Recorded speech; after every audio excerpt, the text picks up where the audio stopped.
a South Asian Canadian channel. शायद वही हमारे समय में था कि हम लोग वो करते भी थे, उसका लाभ भी मिला। लेकिन कहीं ना कहीं वो खेल की सुविधाएं स्कूल से, जिससे मैं पढ़कर निकला, Dayanand model senior secondary school या बाद में दोबा कॉलेज हो, डीएवी कॉलेज हो, इन सब का भी बहुत बड़ा योगदान रहा कि हमारे जो टीचर्स थे, फैकल्टी थे, वो सब बहुत बड़ा सहयोग करते थे।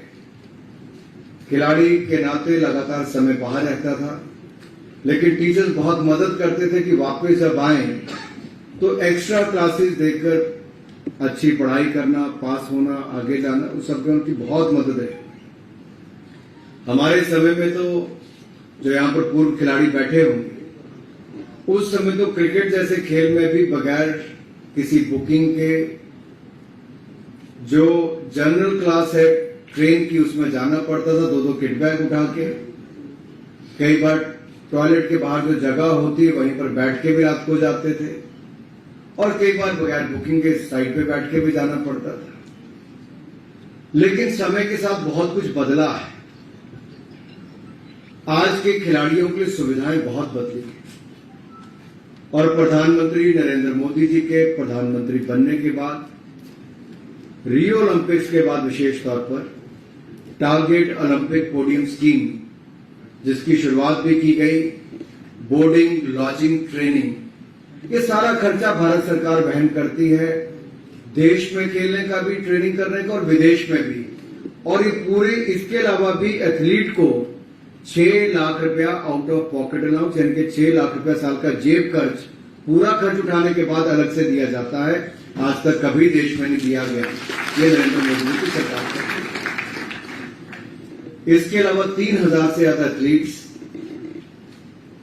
देश की अलग अलग एक्रेडिटेड अकेडमी जो हमारी साई की है, उसमें खेलते हैं। उनका पूरा खर्चा एक एक खिलाड़ी का 5 लाख रुपए का हम लोग वहन करते हैं। 1,20,000 रुपया उसके अलावा आउट ऑफ पॉकेट अलाउंस, यानी कि जेब खर्च उनको साल का अलग से मिलता है, यानी कि प्रति खिलाड़ी पर लगभग 6,20,000 रुपया खर्च होता है। ऐसे 3,000 खिलाड़ी। 23 नेशनल सेंटर ऑफ एक्सीलेंस देश भर में चलते हैं, जहां पर हजारों खिलाड़ी भाग ले रहे हैं। टॉप्स योजना पर हम लगभग 100 करोड़ रुपया खर्च करते हैं ताकि हमारे खिलाड़ी आगे बढ़ सके। खेलो इंडिया सेंटर लगभग 1,000 हम देश भर में खोलने जा रहे हैं, जिनमें से 590 बना दिए हैं, और 15 अगस्त 2023 तक हम 1,000 सेंटर्स का अप्रूवल कर देंगे। ये भी देश में पहली बार होने जा रहा है, ये नरेंद्र मोदी जी की सरकार है। मित्रों, सुविधाएं भी मिल रही हैं, और खेलो इंडिया लीग्स, इसकी भी हमने शुरुआत की। वुमेन लीग से शुरू किया, चाहे हॉकी हो, कुछ और गेम्स हो, और इसका सिटी लीग्स का बहुत बड़ा लाभ पूरे देश भर में मिल रहा है। बहुत सारी युवतियां आगे खेलने आ रही, बच्चे आगे बढ़कर आ रहे हैं, जिससे हमें नया टैलेंट बहुत मिल रहा है, और ये टैलेंट आइडेंटिफिकेशन के काम भी आता है, और जो कंपटीशन और इवेंट्स ज्यादा खेलने हो उसका भी अवसर मिलता है। हमारे समय में हम लोग तो यहां से दिल्ली जाते थे, क्योंकि दिल्ली में क्रिकेट ज्यादा होती थी, लीग्स होती थी, हॉट वेदर लीग से लेके बाकी सब टूर्नामेंट्स होते थे।